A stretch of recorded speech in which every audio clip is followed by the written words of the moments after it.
बिस्मिल्लाहिर्रहमानिर्रहीम। अस्सलाम वालेकुम व्यूअर्स। आज फिर नई जानकारी के साथ सिलाई मशीन बार बार धागा तोड़ देती है, तो इसकी क्या वजह होती है, आज का ये हमारा टॉपिक है। तो देखें दोस्तों, सिलाई मशीन धागा बार बार तोड़ती है, इसकी वजह तो बहुत सारी वजूहत हैं, बट आज जो मैं आपको बताने जा रहा हूँ तो ज़्यादातर यही मसला होता है जो सिलाई मशीन धागा बार बार तोड़ देती है। तो आप ये चेक करें, ये आपको सुई नज़र आ रही होगी। तो यहाँ से हमारी सिलाई मशीन बार बार धागा तोड़ देती है। तो जब हम सिलाई मशीन को चलाते हैं तो यहाँ से निडल का जो सुराख है, यहाँ से धागा पुटक के टूट जाता है। तो इसकी क्या वजह होती है दोस्तों? तो देखें दोस्तों, या तो धागा ऊपर से टूटता है या तो फिर नीचे का टूटता है। तो अगर हमारी सिलाई मशीन ऊपर का धागा बार बार तोड़ देती है दोस्तों, तो ये चेक करें दोस्तों, ये जो निडल है यहाँ से जो हमारी सिलाई मशीन बार बार धागा तोड़ती है, तो इसकी वजह ये होती है दोस्तों कि ये चेक करें, ये आपको नज़र आ रहा होगा, ये बहुत ज़्यादा टाइट है। ये जो धागा ऊपर का है इसका, ये बहुत ज़्यादा टाइट है। तो इससे क्या होता है, जब हम सिलाई मशीन को चलाते हैं तो अगर हमारी सिलाई मशीन का ऊपर का धागा इतना टाइट होता है, तो इससे ये होता है दोस्तों कि ये निडल को इस तरफ खींचता है। मतलब ये इसका दबाव इतना हो जाता है धागे का कि ये निडल को पाँव की तरफ खींचता है, आगे की तरफ। ये आपको नज़र आ रहा होगा, मैं आपको ये चला कर दिखाता हूँ, ये चेक करें। मैं सिलाई मशीन को ये चला रहा हूँ, ये चेक करें। तो ये इतना ज़्यादा टाइट होने की वजह से हमारी सिलाई मशीन का जो ये ऊपर का धागा है, यहाँ से सुराख से पुटक के टूट जाता है। तो ये जो हम अपनी सिलाई मशीन का इतना ज़्यादा धागा टाइट कर देते हैं दोस्तों, तो इसकी वजह से हमारी सिलाई मशीन धागा बार बार तोड़ देती है। और हम ये इतना ज़्यादा धागा जो टाइट करते हैं, इसकी क्या वजह होती है? इसकी वजह ये होती है दोस्तों कि या तो हमारी सिलाई मशीन नीचे की सिलाई ख़राब करती है या तो फिर ऊपर की सिलाई ख़राब करती है।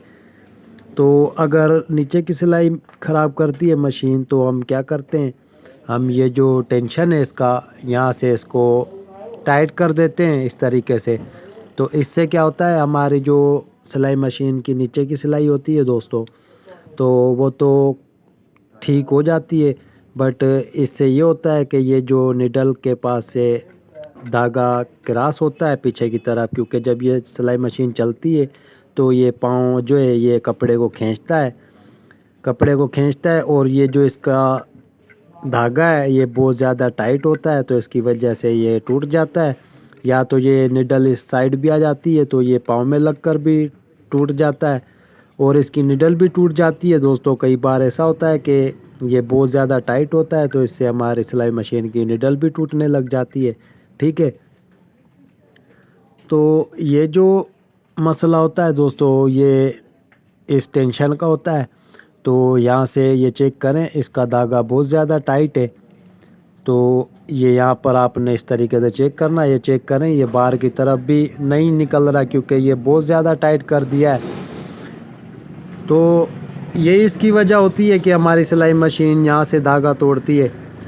और अगर नीचे का धागा टूटता है तो आपने बॉबिन केस का, जो मैं आपको निकाल कर दिखाता हूँ, तो ये चेक करें दोस्तों, ये इसका बॉबिन केस है।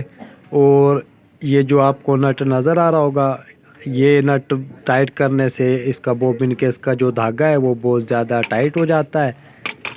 तो आपने हमेशा ये इस तरीके से चेक कर लेना है। अगर ऐसे लटकाने से ये धागा निकल आता है या बॉबिन आपकी नीचे की तरफ गिर जाती है, तो आपने इसका धागा टाइट कर लेना है।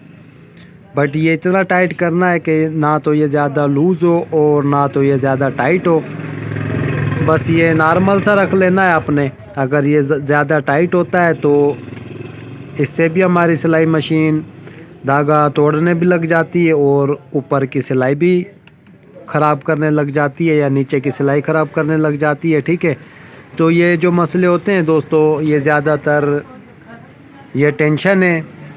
इसका धागा भी आपने अपनी मशीन का बस ये इस तरीके से नॉर्मल कर लेना चाहिए। ठीक है, बिल्कुल ही।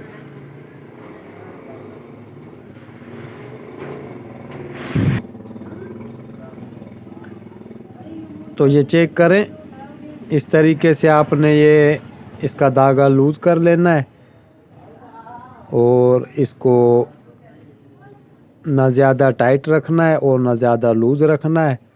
ठीक है, तो ये जो सेटिंग मैं आपको बता रहा हूँ, ये अगर आप अपनी सिलाई मशीन की कर लेंगे तो इंशाल्लाह आपकी सिलाई मशीन ना तो धागा तोड़ेगी और ना ही सिलाई ख़राब करेगी ऊपर की या नीचे की। ठीक है, तो यहाँ से जो धागा टूटता है दोस्तों, ये इसकी यही वजह होती है कि हम टेंशन का जो नट होता है ये इसको टाइट कर देते हैं, तो इससे हमारी सिलाई मशीन का ये ऊपर का धागा बहुत ज़्यादा टाइट हो जाता है और हमारी सिलाई मशीन यहाँ से निडल से धागा तोड़ने लग जाती है। तो हमेशा आपने अपनी सिलाई मशीन का ऊपर का और नीचे का धागा बिल्कुल बराबर रख लेने, तो आपकी सिलाई मशीन किसी भी टाइप का मसला नहीं करेगी, ना सिलाई ख़राब करेगी ना धागा तोड़ेगी। ठीक है दोस्तों, तो उम्मीद करता हूँ आपको वीडियो पसंद आई होगी। तो अगर आप हमारे चैनल पर न्यू हैं तो चैनल को सब्सक्राइब करें और लाइक करें। अल्लाह हाफिज़ दोस्तों।